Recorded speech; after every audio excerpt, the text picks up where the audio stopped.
Dear students, welcome day 2 of Crash Finance Sec 2024 Taxation. Let's start. We have already covered the two chapters. Chapter 3 NIC. When it comes to NIC, there are different NICs relating to the employment income as well as self-employment. Let's talk about employed person. In case of employment, employee will have to pay class 1 employee NIC. Class 1 employees NIC is actually paid on gross cash earnings. Gross cash earnings, and most of the time in cash earnings. Number 1, salary comes. Second, a very famous is bonus. And third is extremely important, approved mileage allowance. Actually, the concept of approved mileage allowance only comes into action when employee is using his or her own car for employment purposes, an employer makes the reimbursement.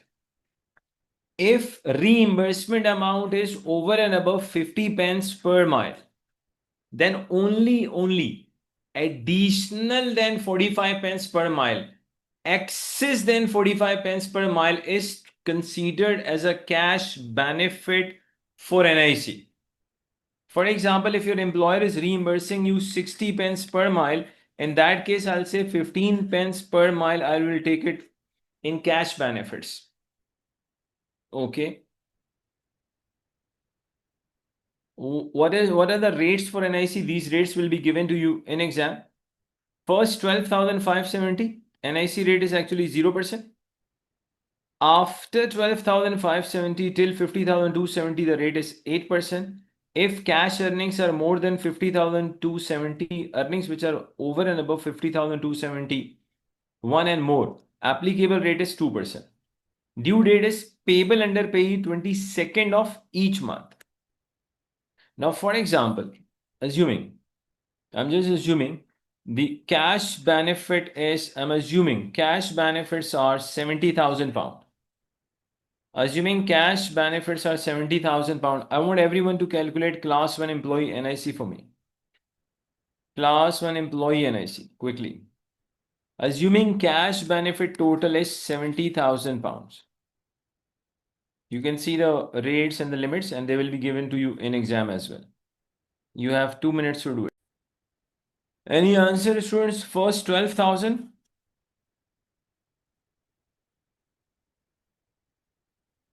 12,570, it is 0% is 0.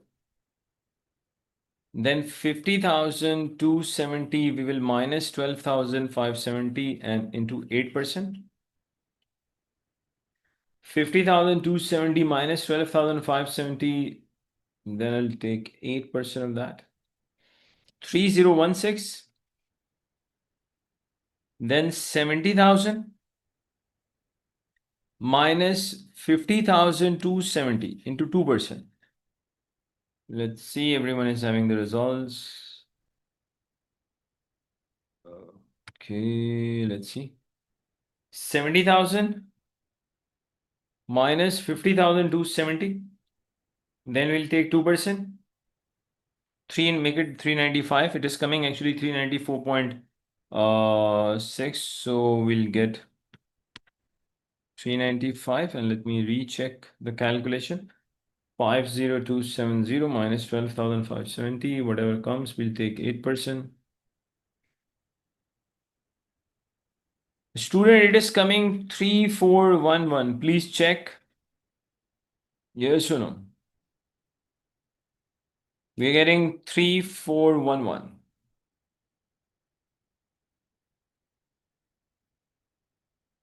Obviously, what I've done, 50,270, then minus 12,570 into 8%. And look at this. Look at the notes. 8% earnings between 12,570 and 50,270. Between. 8% is not applicable from £1.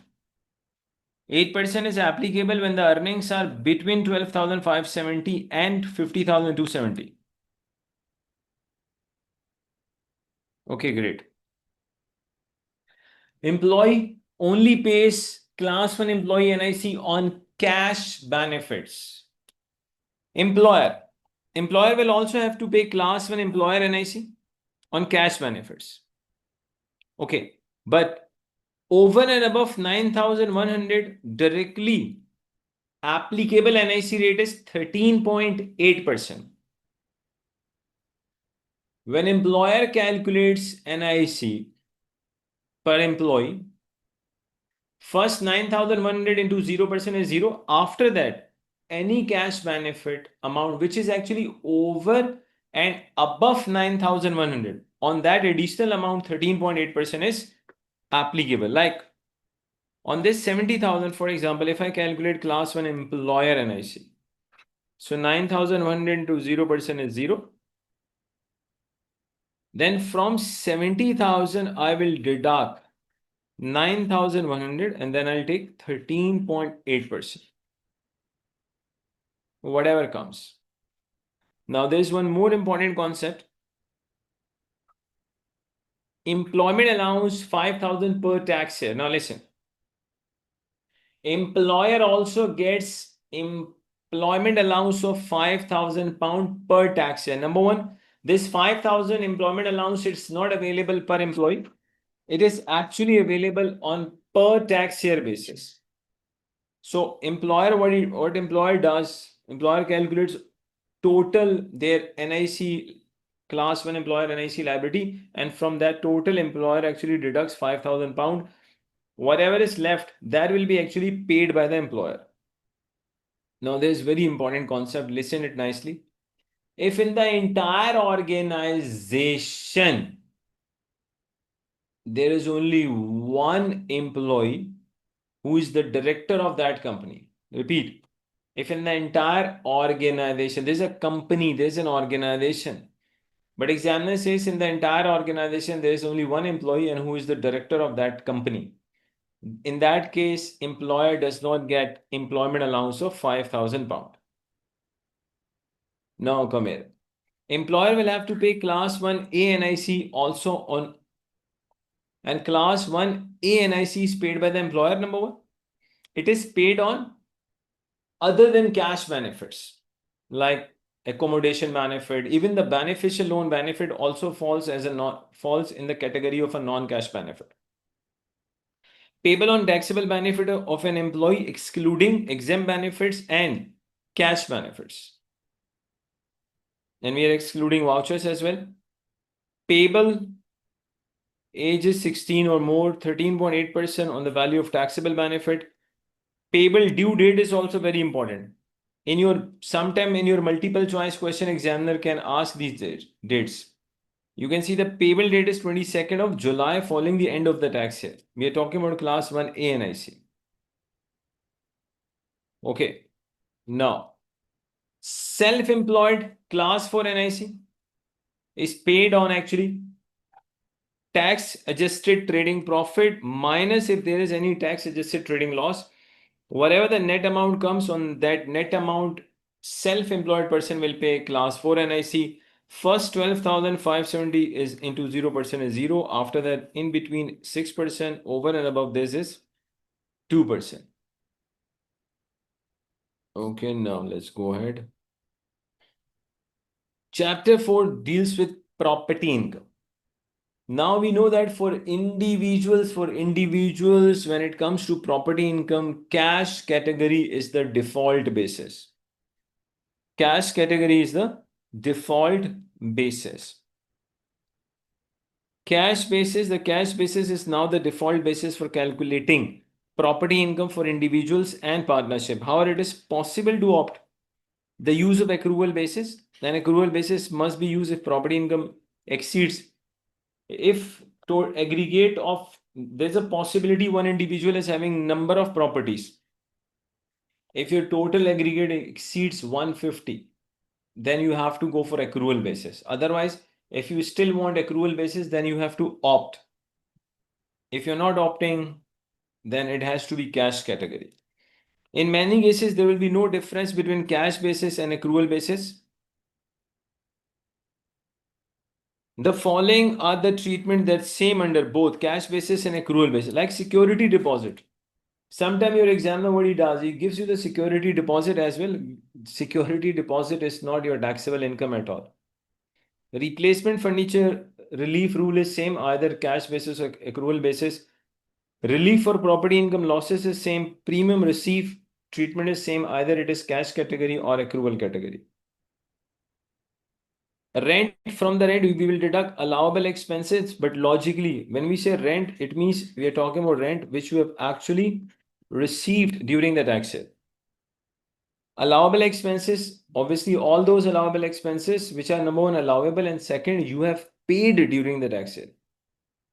Repairs, redecoration, replacement, not capital one. For example, listen to me carefully. If your examiner says someone has bought a property and that property is given on rent, but examiner says that property initially the repair was unavoidable. Without the initial repair, the property was not in a usable condition. If examiner is writing like this, we'll take that as a capital expenditure. We'll take that as a capital expenditure. So basically, one, it has to be an allowable expenditure, and it has to be paid. If your landlord has paid the during the tax year, then we will consider it, otherwise not. Repair, redecoration, replacement, insurance, there's a possibility within the relevant tax year insurance was paid for the 2 tax years. Entire insurance which is paid during the relevant tax year, we will deduct that. Water rates paid by the landlord will deduct, council tax. The issue of bad debts, actually irrecoverable bad debt issue can only arise when you are following accrual basis. In case of cash basis, bad debts are automatically adjusted. Other expenditure incurred for earning the above rent, replacement furniture allowance, we'll see that. Replacement for a very important point is replacement furniture relief. Now listen, when the landlord is buying initially any furniture item, when we are buying the furniture item, then you will not get replacement furniture relief. Actually, replacement furniture relief is available when you are replacing the furniture item and with the similar item. That is also very important. For example, there's an existing washing machine.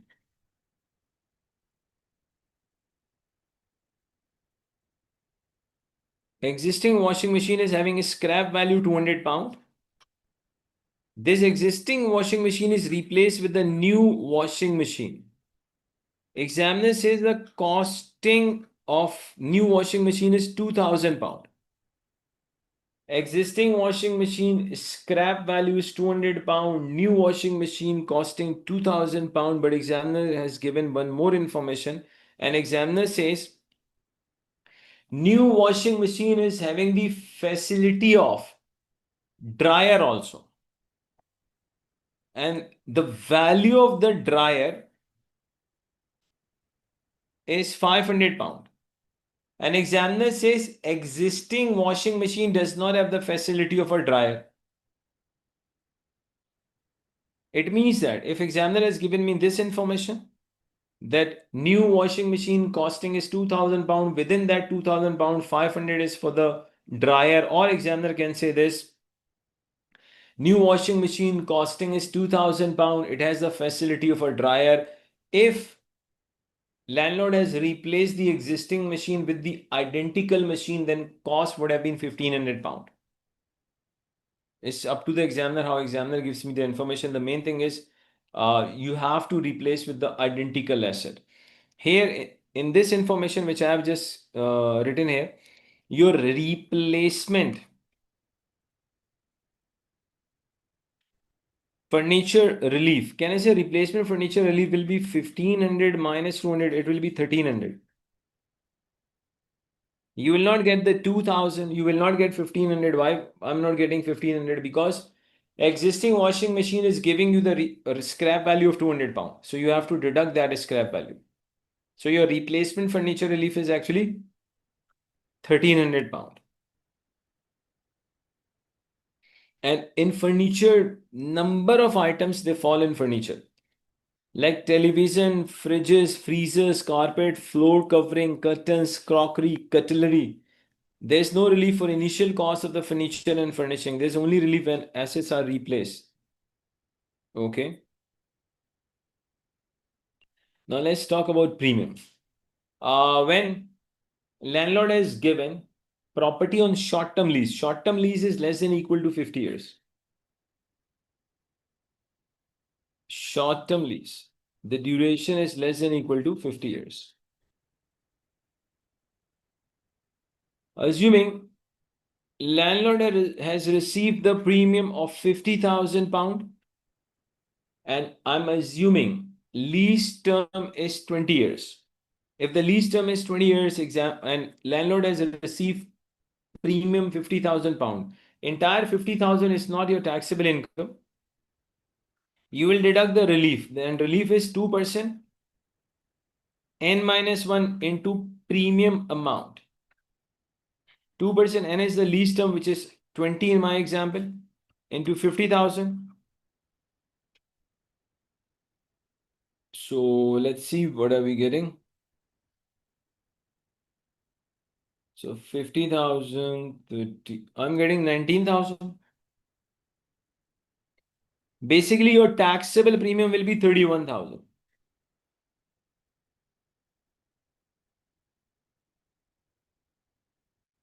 So now the question is, if my tenant is paying me the rent, it is itself a big thing. Why someone is going to pay me the premium? So there's only one possibility of getting a premium is location of your property. It is possible the location of your property is so good that tenant is ready to pay you the premium as well. Other than that, there is no other reason. Okay.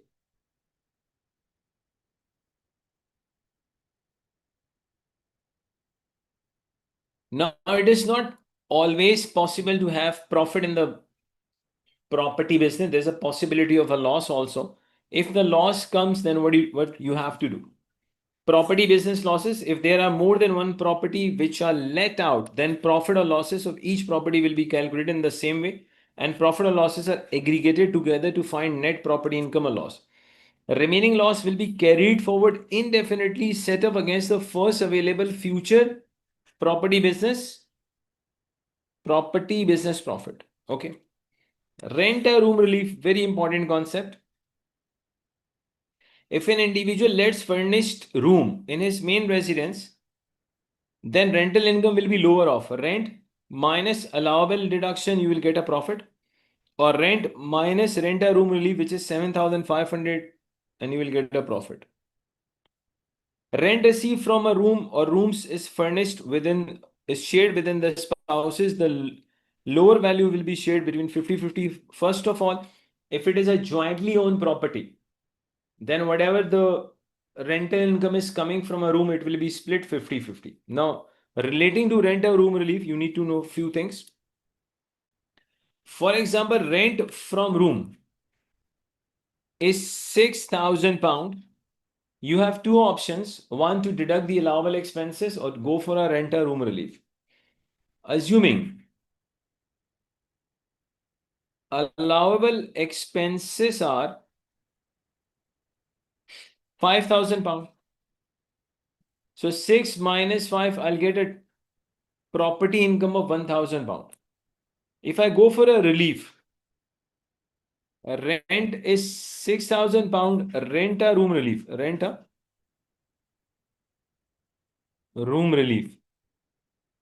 is 7,500. Now, you always need to know that rent a room relief cannot result in loss. Mathematically, negative is coming, you will have to write 0. So always you just, now another important point which you need to know. In case one, always remember one point: when rent from room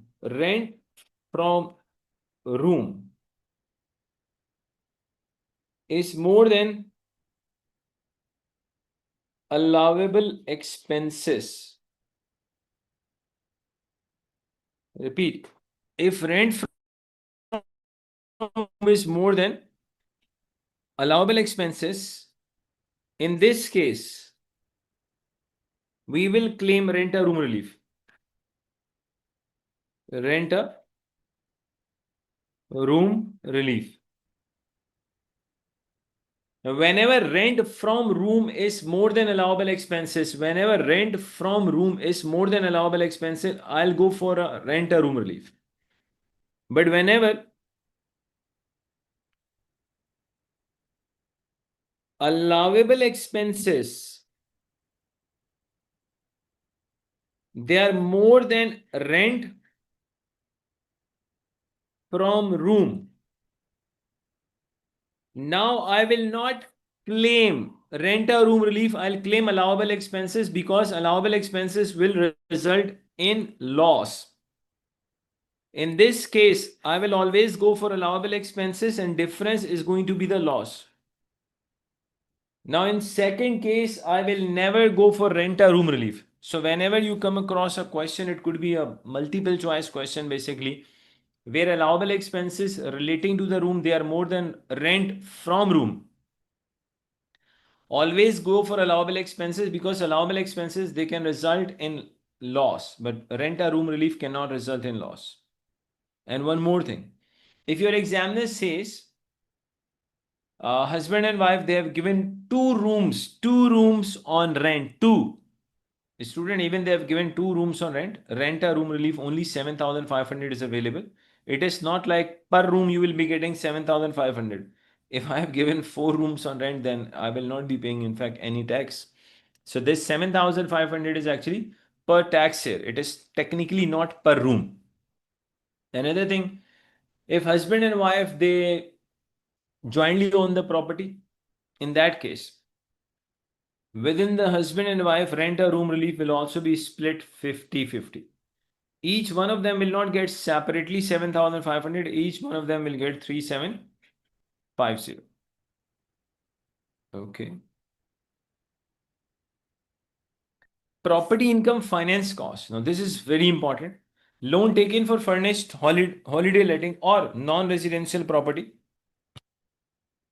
Interest expense 100% is deductible from the property income. But right now, loan taken for residential property. Interest expense is not deductible from property income. Instead, 20% of interest expense will be deducted from the income tax liability. Now listen carefully. We are talking about right now residential properties. Owner has taken the loan number one.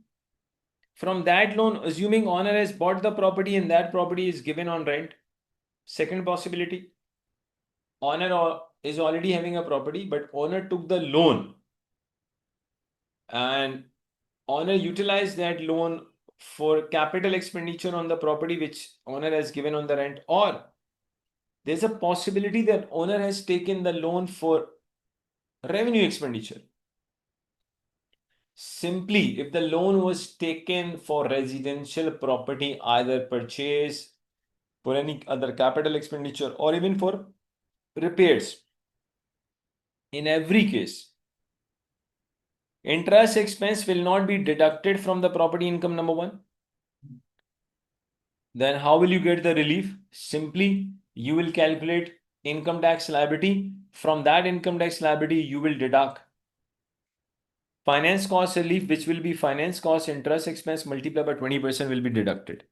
Interest expense is not deductible from property income. Instead, 20% of the interest expense will be deducted from the income tax liability. For example, there's a property income, 60,000 pounds. There's a property income, 72,000 pounds. An examiner says owner has taken the loan for this property and finance cost is 4,000 pounds. And finance cost is not deducted from the property income.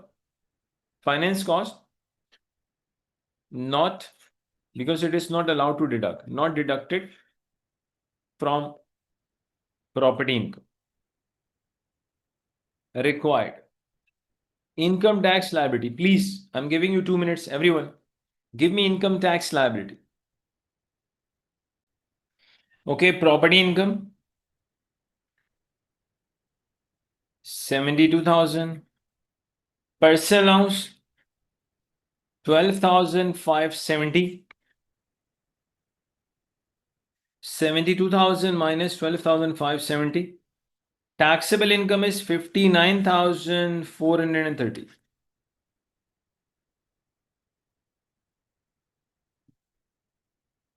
37,700 into 20%.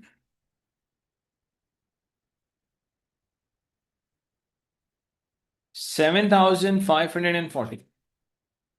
Taxable income is actually 59,430. From this 59,430, we'll deduct 37,700. 59,430 minus 37,700. I'm getting a balancing figure 21,730. See the results. And into 40%.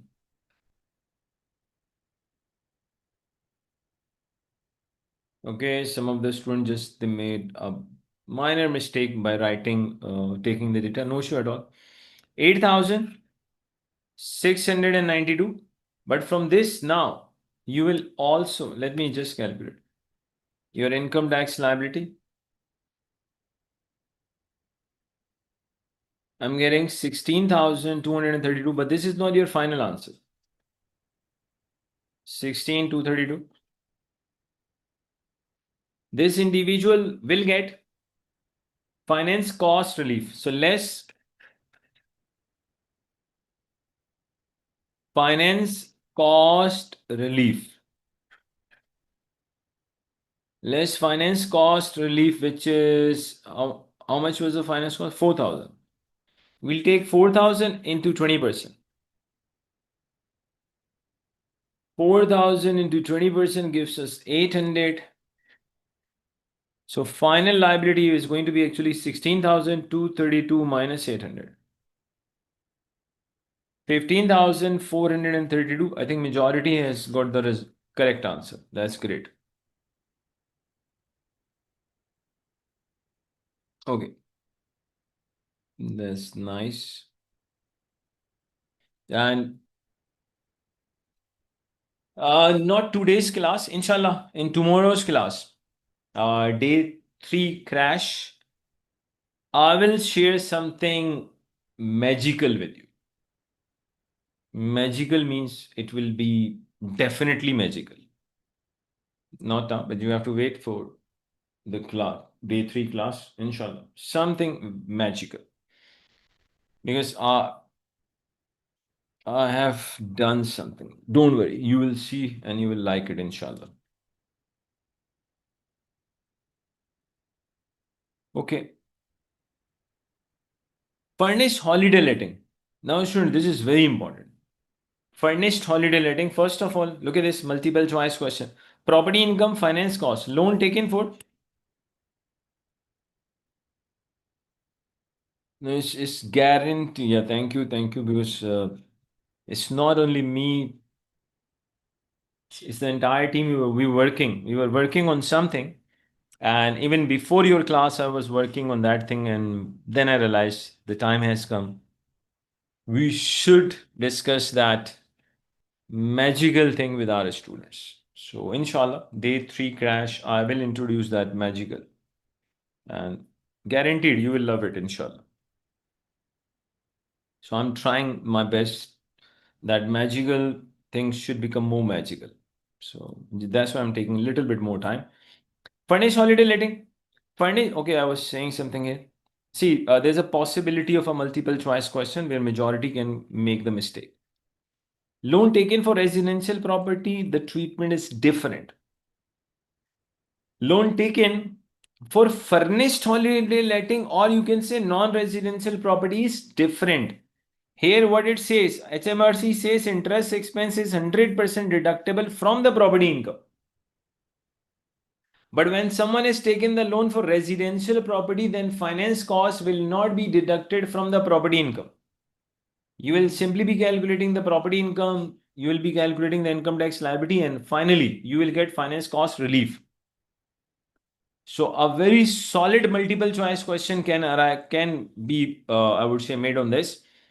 That what is the difference between the finance cost when it is taken for residential property and it is taken for non-residential property. In case of non-residential property, entire expense is deducted from the rental income, property income. Furnished holiday letting, students, in case of furnished holiday letting, you have to memorize the conditions. If you are unable to memorize the conditions, you won't be able to do anything if examiner is asking even in a multiple choice question regarding furnished holiday letting. Number one, furnished holiday letting income is calculated on cash basis unless gross rental exceeds 150. Conditions to qualify as furnished holiday letting: must be furnished, should have each and everything, and let to commercially earn profit. Available for letting, it should be available for letting to general public at least 210 days in the entire tax year. And it has to be actually let at least 105 days in the tax year, excluding the long-term letting.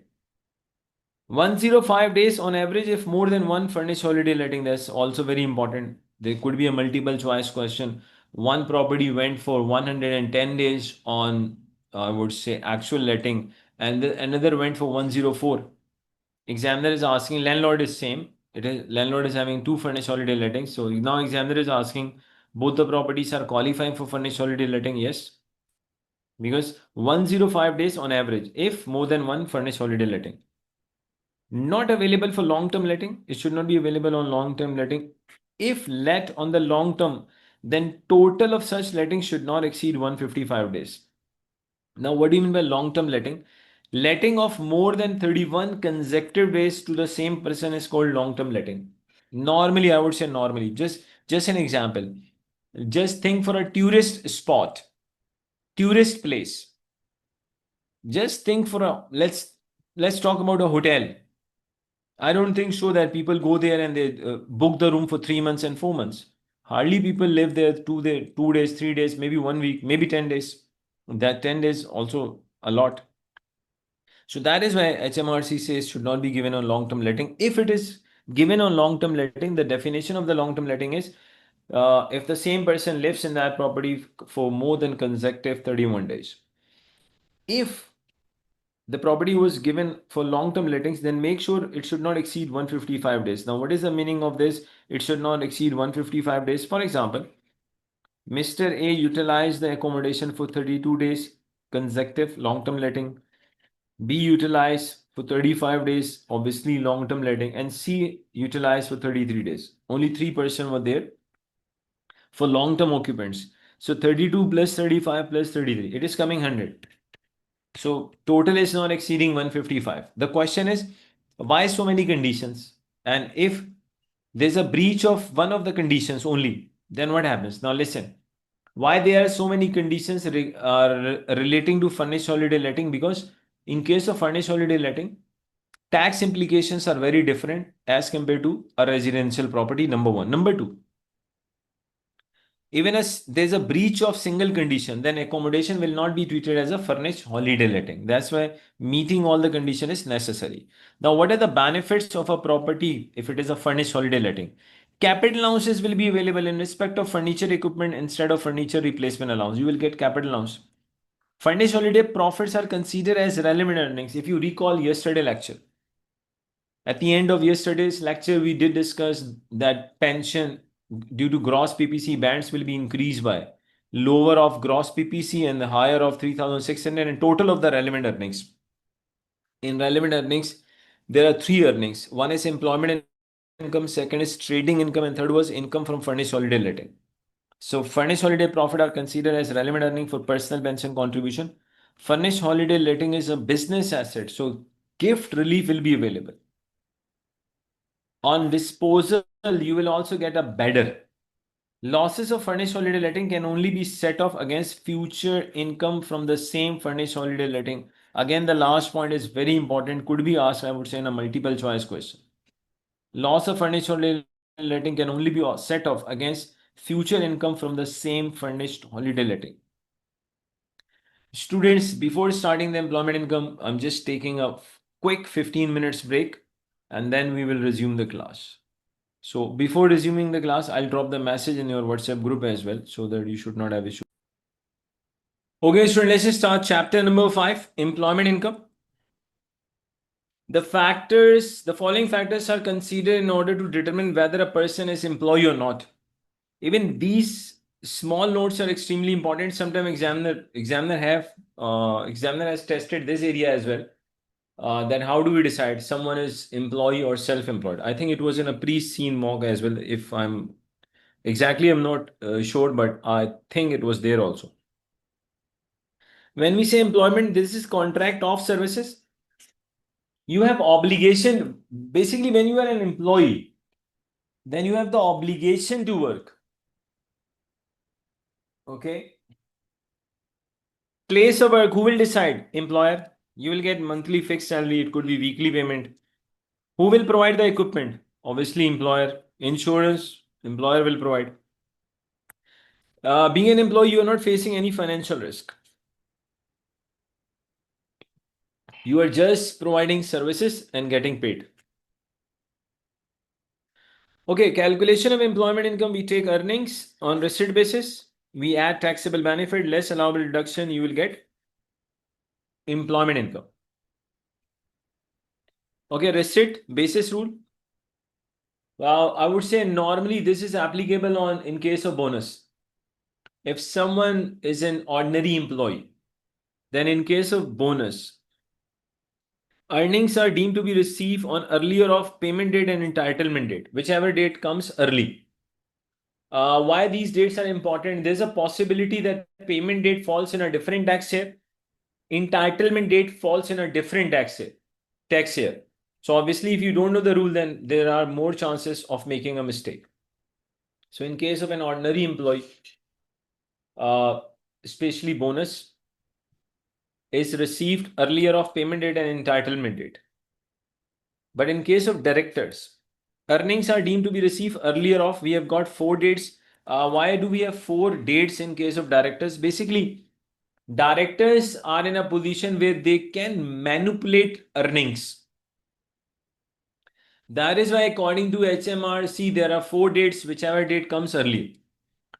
First two are the same, payment date and entitlement date. And the third is when amount is received as a liability in company account. Directors, they know that we have transferred XYZ amount as liability in the company account that we are going to give the bonus. Then later off, employer year end date, or when they have actually decided the bonus date, whichever date is later off, employer year end date or the determination date. If you ask me, I will say in exam, almost 100% you will see the first two things.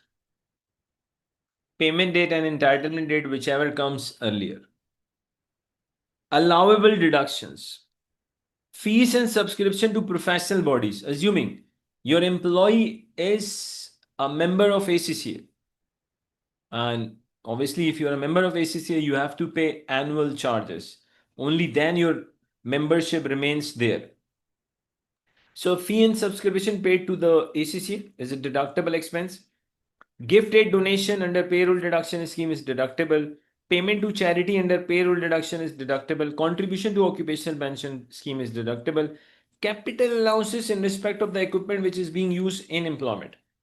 There are rare chances, but there's a possibility that employee has purchased the computer and that computer is used in the employment.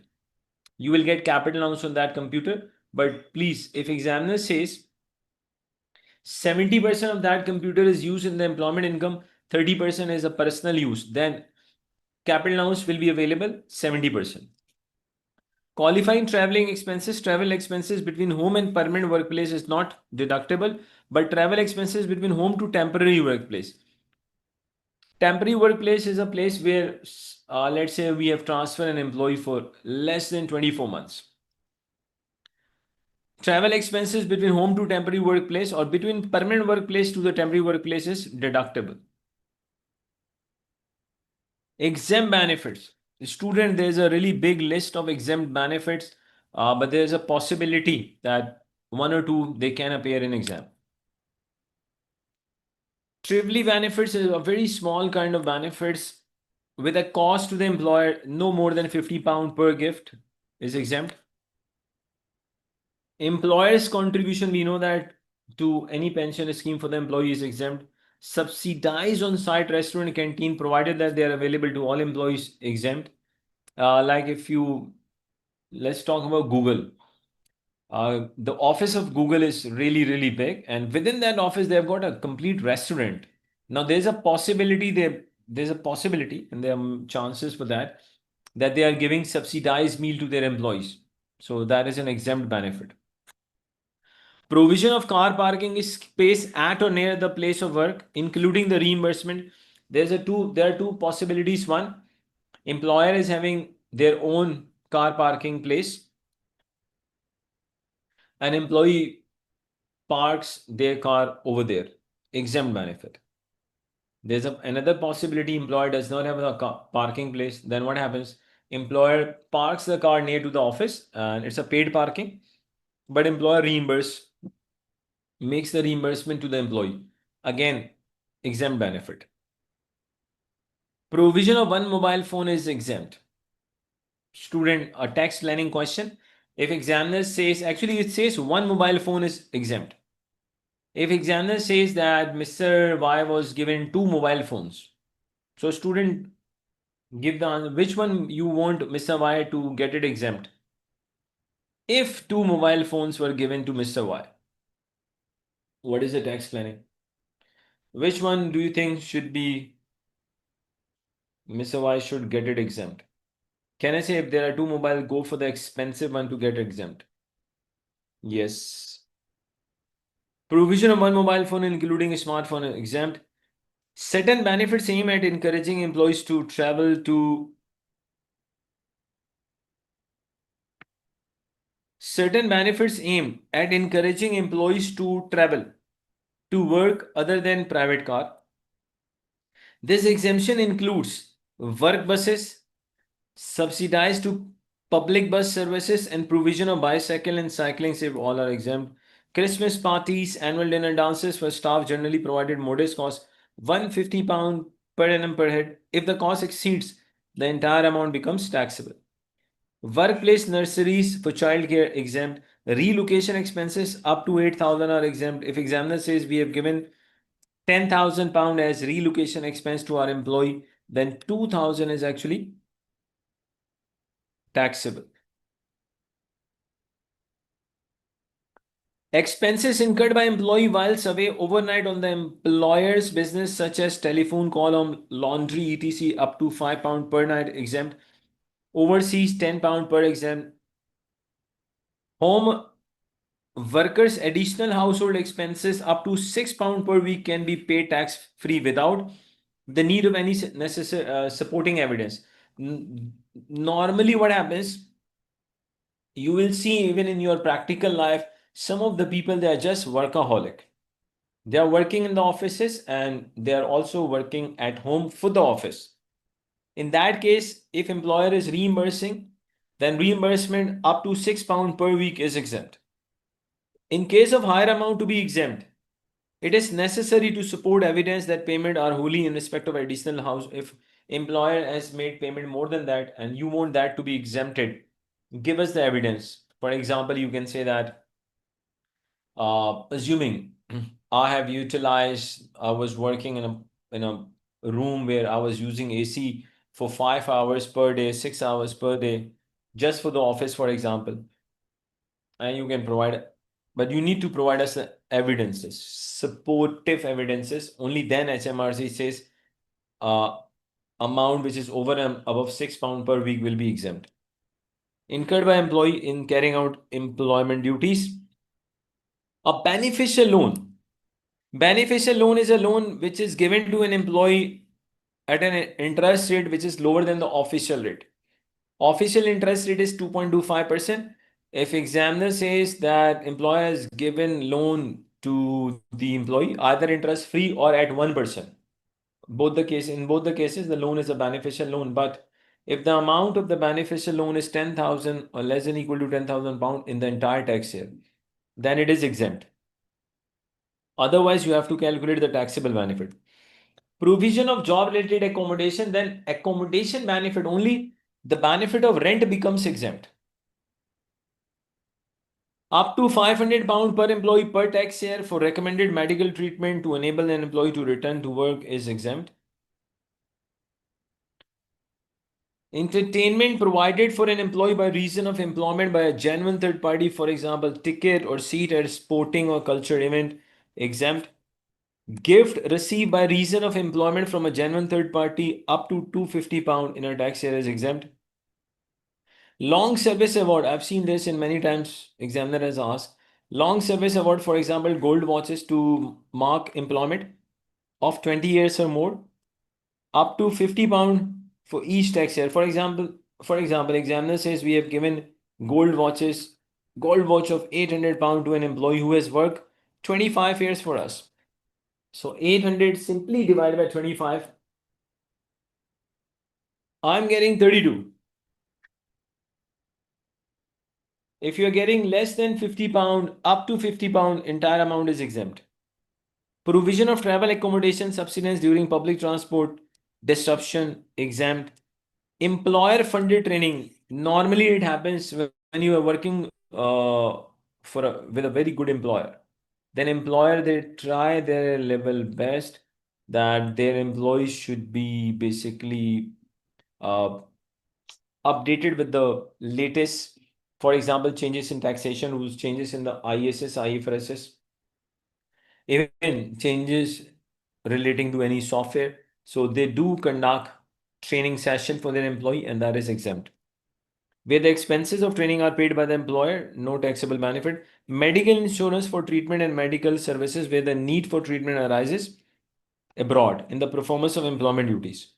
Security asset and services, again exempt. Recreational sporting facilities, exempt. Pension advice for employee.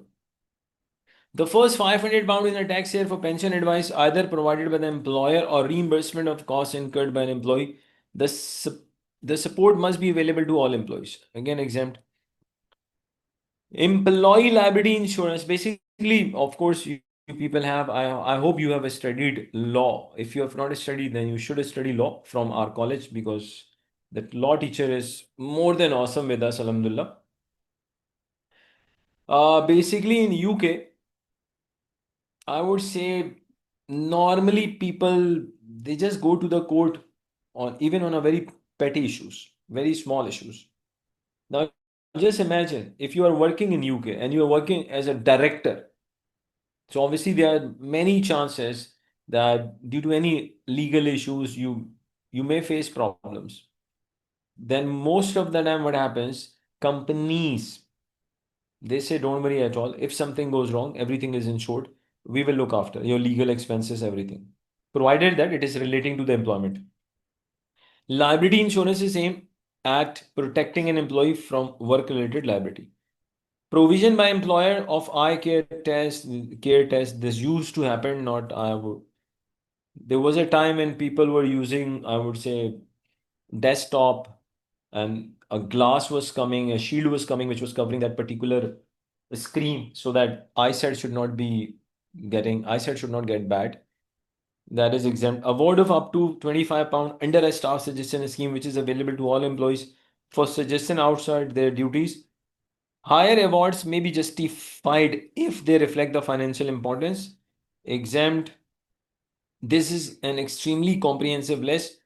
In reality, tax examining team is likely to refer to one or two, but you need to know the entire list. Relocation expenses, okay. Medical treatment. If whoever wants to read these two things in detail, just go through this only once. Now let's talk about specific benefits. That is more important. First of all, cars. If employees provided a car for the private use or personal use, how you will calculate car benefit is very simple. When car is provided for the personal use, taxable benefit is equal to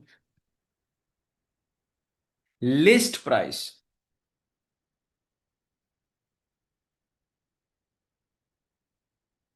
into appropriate CO2 percentage. Now listen. In case of petrol car, if CO2 emission is 55 grams or more, at exactly 55 grams, the percentage is 16%. For example, the car is a petrol car and examiner says CO2 emission is 149 grams per kilometer. We are required to calculate appropriate CO2 percentage.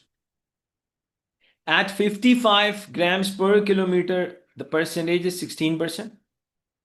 Plus, you will always have to round down to the nearest 5. 149 means make it 145 minus 55 divided by 5. Let's see what are we getting. 145 minus 55 divided by 5. I'm getting 18 plus 16. I'm getting 34%. Now, assuming if CO2 emission is 174 grams per kilometer, it's a petrol car. Your CO2 percentage is 16% is fixed at 55. 174, again, you have to round down to the nearest 5. 170 minus 55 upon 5. Let's see. 170 minus 55 upon 5 plus 16. Students, I'm getting 39%, which is not possible. The maximum percentage is 37.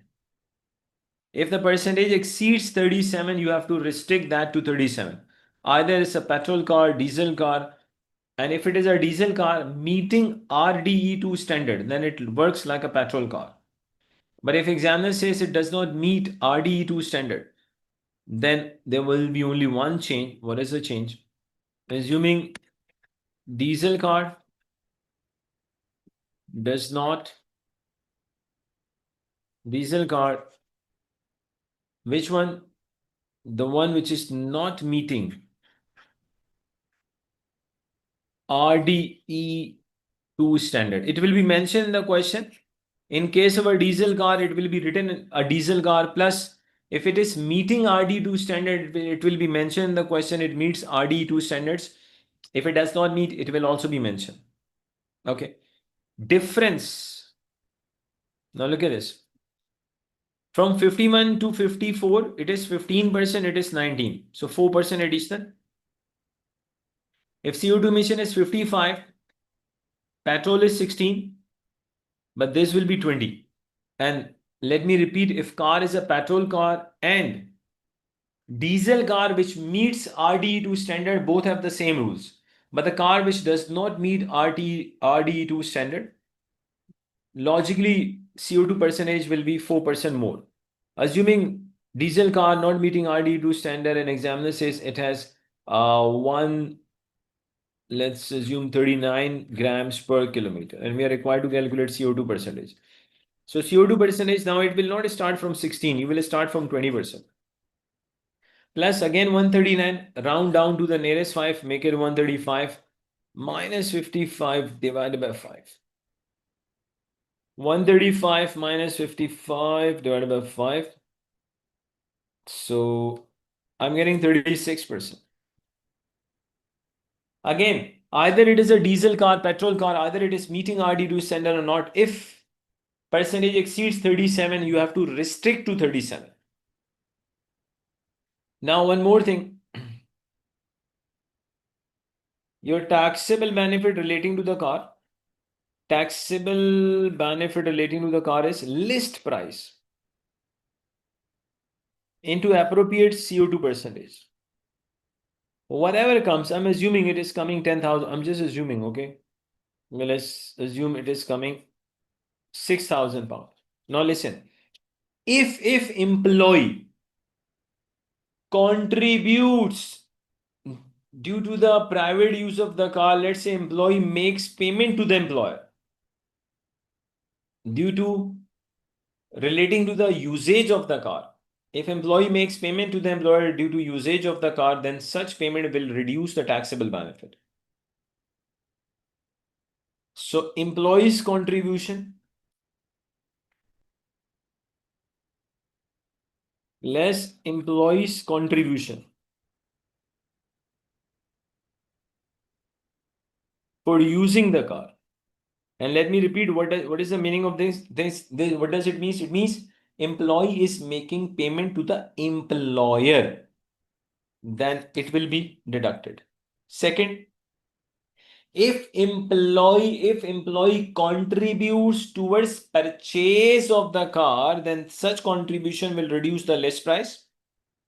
But if employee contributes 10,000 pounds towards purchase of the car, then we can maximum deduct from the list price 5,000 pounds, not more than that.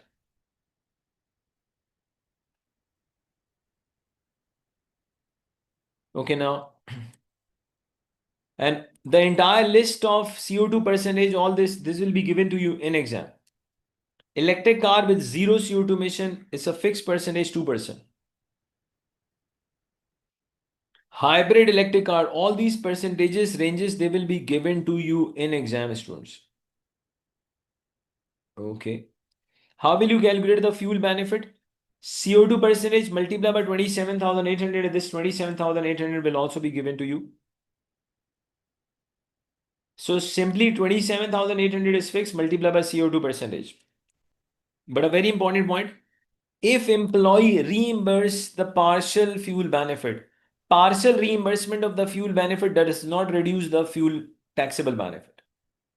If employee wants to reduce the fuel benefit, it is only possible when employee reimburse the entire benefit. In that case, there will be no fuel benefit. But partial reimbursement will not actually reduce the fuel benefit. Company van, they will that is also given to you in exam. Private use is 3960 is fixed. Zero CO2 emission vans with a zero benefit charge. Private fuel is 757. Simply, if your examiner says, we have given a van for the private use. So simply, your taxable benefit is 3960. But if examiner says we have given zero CO2 van, then there will be a zero benefit charge. But it will be mentioned in the question that we have given zero CO2 emission van. There will be no taxable benefit. If we have given a van with the fuel benefit also, then fuel benefit is fixed 757. No fuel benefit on zero CO2 emission car. And this 3960 and 757, they are per tax year. If van is available only for 6 months, then you have to time apportion these benefits. Okay. Now this is something important. A gift benefit other than car. Gift of asset, new asset gifted, cost to the employer. The gift benefit is use of asset followed by a gift higher of market value when gifted and the market value when first available, less benefits already assessed. For example, assuming Mr. Y, assuming Mr. Y was given a television costing 8,000 pounds on 6 April 2023. On 31st December 2024, when market value was 6,000, this television given as gift to Mr. Y required. I need taxable benefits, not benefit. I need taxable benefit for the benefits for the tax year 2024-25. Students, you have 3 minutes to attempt. I want everyone to attempt this, please. Let's try. First of all, in the tax year 23-24, we'll calculate the taxable benefit.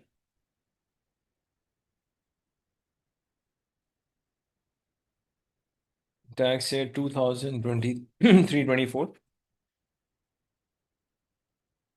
Taxable benefit is basically other than car, accommodation, and first mobile phone, one mobile phone. The benefit is when asset is provided at that time, the value of that asset multiplied by 20%. So at that time, whatever is the cost, that is treated as market value. Simply 8,000 into 20%. So the taxable benefit is 1,600. In the tax year 24-25, employee has utilized this television for 9 months.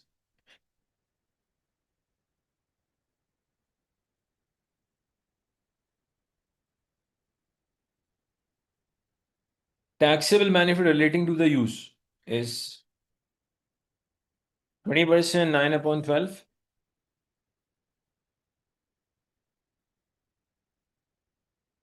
I'm getting 1,200. Now let's calculate gift benefit, which is higher off.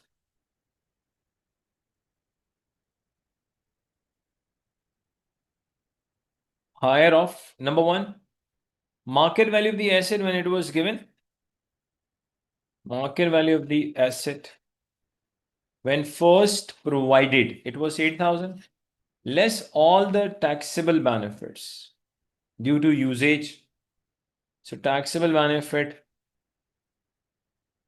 2023-24 is 1,600. 24-25 is 1,200. If employee makes any payment, then deduct that also. Employee payment. Employee's payment, if there's any, we'll deduct that also. So 8,000 minus 1,600 minus 12, 5,200. This will be compared with the market value when it was given as gift. At that time, the market value was 6,000. Market value when asset given as gift. It is 6,000 less if employee makes any payment. Less employee's payment. So here employee is actually not making any payment. Whichever is higher. So can I see your tax gift benefit is 6,000? Gift benefit is 6,000 and use benefit is 1,200. I hope it is clear to everyone. Gift benefit is 6,000. Use benefit is 1,200.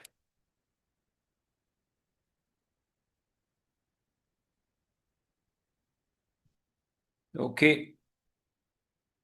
Now, beneficial loan, we have already discussed. Beneficial loan is a benefit. As a beneficial loan is a loan where either it is interest free or employees paying the interest less than the official rate, which is 2.25%. In case of beneficial loan student, you have to use both the methods. Average method and precise method, whichever method gives you the lower taxable benefit, that will be added into the employment income of employee. Okay.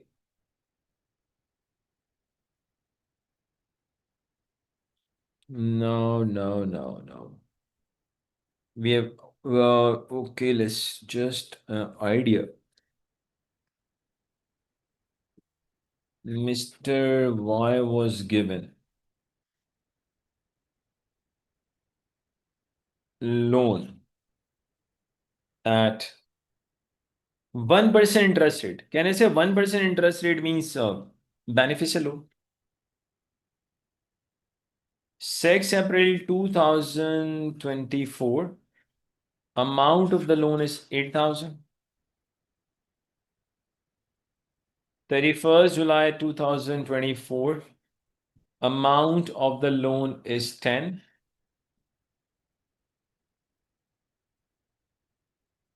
30th September 2024. It is 2,000. Okay. Then Assuming 31st March 25, it is 1000. Required taxable benefit. Student, I want everyone to calculate taxable benefit. Please quickly. By both the methods, and whichever method gives us a lower taxable benefit, we'll choose that one. So what are we going to do?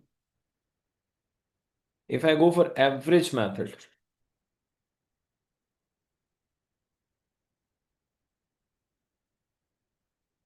your opening loan is 8,000. He never returned any loan. So closing loan, if I just add all of them because he did not repay any loan, 8,000 plus 10,000 plus 2 and then 1. It becomes 21,000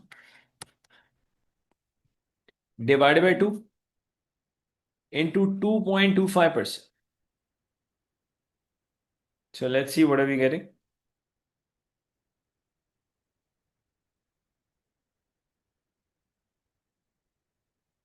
Students, I'm getting 326.25, make it 326. Please recheck. 8,000 plus 21,000. Oh, it's 29 divided by 2, then 225. Okay. Now less the payments, less interest paid. First of all, how much loan Mr. Y took? 8,000. 8,000 into 1%. How many months the loan was only? 8,000. Can I say 8,000 was 8,000 in April, May, June, and July? 4 months. Can I say first 4 months the loan was 8,000? After that, can I say after that logically loan becomes 18,000? Yes or no? Please reply. Initially the loan was 8. After 4 months it becomes 18. Now let's check how many months the loan was 18. August, September. Can I say 2 months?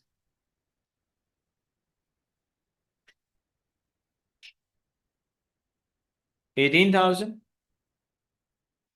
into 1%. Then from 18 it becomes 20. How many months? Just count. How many months the loan becomes 20,000? So 20 remains 20. Just try to understand how many months. That's very important. Can I say it is October, November, December, Jan, Feb, and March? 6 months.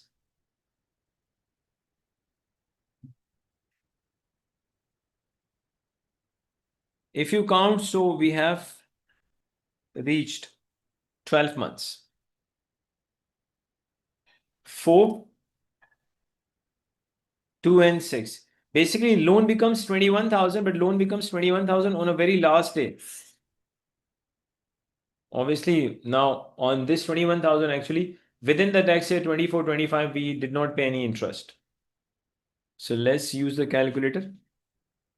8,000 into 1% into 4 plus 18,000 into 1% into 2 plus 20,000.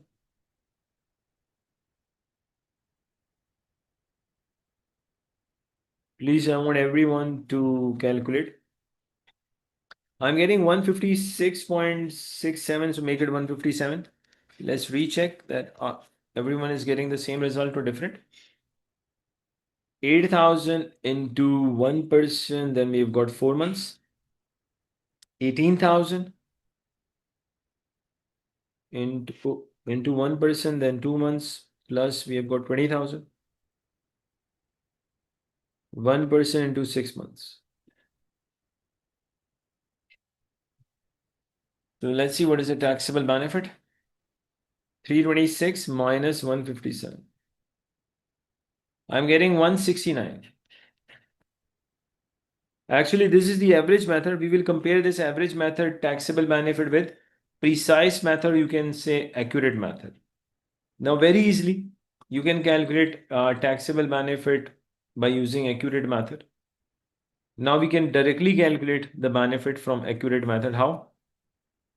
Official rate is 2.25% and Mr. Y is paying 1%. So logically, the taxable benefit is 1.25%. If you want, you can directly calculate 1.25. How? Because we have the information of interest paid. So we can directly calculate the taxable benefit by using accurate method. I'm just calculating here directly. 8,000 into 1.25%. Because you are paying 1%. So how much you are saving? 1.25%. So that is your taxable benefit into 4 by 12 plus 18,000. Again, you are paying 1%. You are saving 1.25%. How many months? 2 months plus 20,000. You are saving 1.25% for how many months? 6 months. So let's see the taxable benefit. And there's one more shortcut also available. I'll share that with you. Let us first calculate this. 8,000 into, in fact, you don't need to do this entire calculation. But let me just calculate this. 20,000 into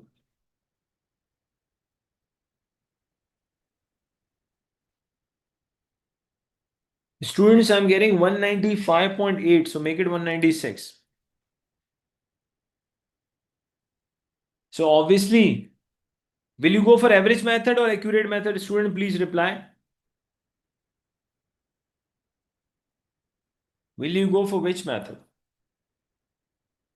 Will you go for accurate method or average method?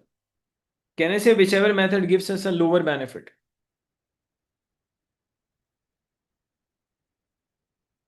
Yes, average. Uh, Even without calculating this 196, you could have calculated directly. How? Actually, 157 is representing 1%. Try to understand. 157 is representing 1%. And we know that taxable benefit by using accurate method is 1.25%. You can just do one thing. Just take 157, which is actually representing 1%. Assuming divide by 1, multiply by 1.25. You will directly get 196. Logically, payment of 157 is representing 1%. Obviously, you divide with 1 or no issue at all. I'm just giving you a little bit maths. 157 is representing 1%. I need to bring this 1% at 1.25. So simply 157 multiplied by 1.25 divided by 1, you will get the same result. It's just a shortcut. Okay, students, now come here. This is approved mileage allowance. Again, this approved mileage allowance will be given to you in exam.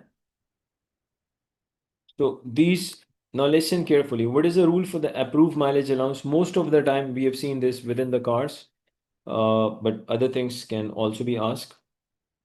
For example, approved mileage allowance. Assuming payment from employer. The issue of approved mileage allowance only comes into the action when employee uses his or her own car for employment purposes, or even employee uses van for employment purposes. Same rule. When employee uses his or her own car or her own van for employment purposes, then we apply this approved mileage allowance. Assuming Mr. Y has driven 18,000 miles for employment purposes, his own car. Okay. An employer paid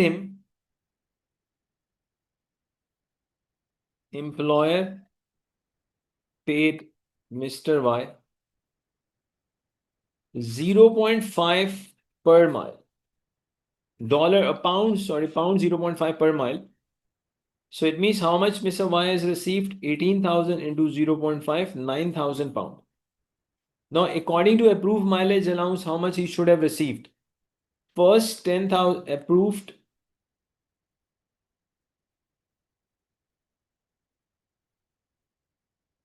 First 10,000 miles into 0.45. Then over and above is 8,000 into 0.25. So 8,000 into 0.25.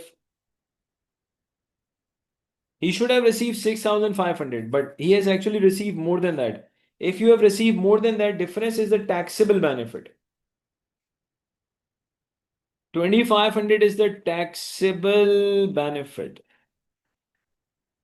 Now listen, if amount received from the employer is more than approved mileage allowance, then difference is the taxable benefit. If amount received from the employer is less than approved mileage allowance, then difference is a deductible expense. Another thing, Mr. Y uses his own car for employment purposes. Basically, from home to permanent workplace, miles are not countable.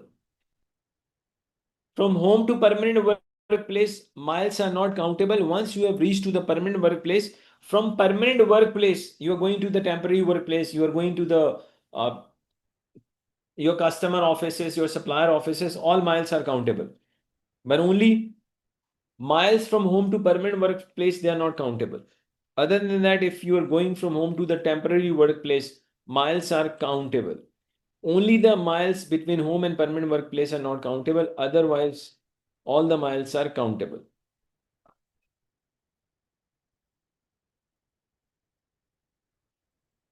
Okay. Living accommodation. If employer has given rent-free accommodation to the employee, how will you calculate the benefit? Simply will take accommodation benefit is annual value. Then we'll add additional benefit. Additional benefit issue will only arises if number one, accommodation is the owned accommodation of the employer. Accommodation is the owned accommodation of the employer. Plus, it has costed more than 75,000 pounds. And when we say costing 75,000, it means original cost plus if there are any capital expenditure, we'll add all of them if they exceed 75. In that case, there will be an additional benefit. And how will you calculate the additional benefit? Basically, purchase price plus we add capital improvements. This is going to be 6 April, before 6 April 2024.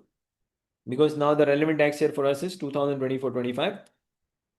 Less the fixed amount 75,000, whatever comes, 2.25% is your additional benefit. Now, when do we actually replace original cost with the market value? Number one, accommodation is a owned accommodation by the employer, and ownership period is more than 6 years when it was handed over to the employee.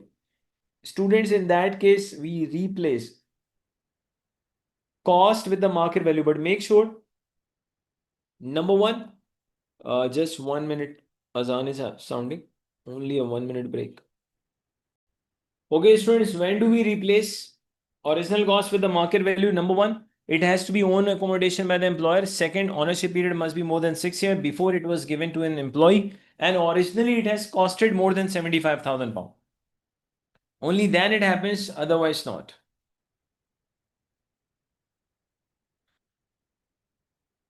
Accommodation provided is rented by the employer. If accommodation is not the own accommodation, it is rented by the employer. In that case, benefit is higher off. Rent actually paid by the employer and annual value of the rent, no additional benefit. Now additional benefit will not come. If your examiner says employer has rented the accommodation for the employee and market value of that accommodation is 6 lakh, irrelevant. There will be only rent benefit, there will be no additional benefit. If it is a job related accommodation, then rent benefit is exempt. Job related accommodation is accommodation if it is related to the job, for example, proper performance of the employee's duties, simply you have to live there. Better performance of the employee's duties, security arrangement, whatever it is. Normally, it will be mentioned in the question that accommodation is a job related accommodation. You just need to know one thing. In case of accommodation, which is job related accommodation, simply rent benefit is exempt. Beneficial loan benefit we have seen. Pool card, you have to just appropriate percentages we have seen. So just a repetition what we have already discussed. Students, so that is all about till employment income. All the main area of the employment income we have covered. So far we have covered 5 chapters. Inshallah, from tomorrow we will start chapter number 6. That is income from self-employment, and plus tomorrow I will, inshallah, definitely I'll I'll make sure to discuss that magical. I'll share that magical stuff, and we will be sharing and discussing that magical stuff in the class, and it is really magical, guaranteed. You will love it, inshallah. So thank you very much. Hope to see you all inshallah tomorrow as well.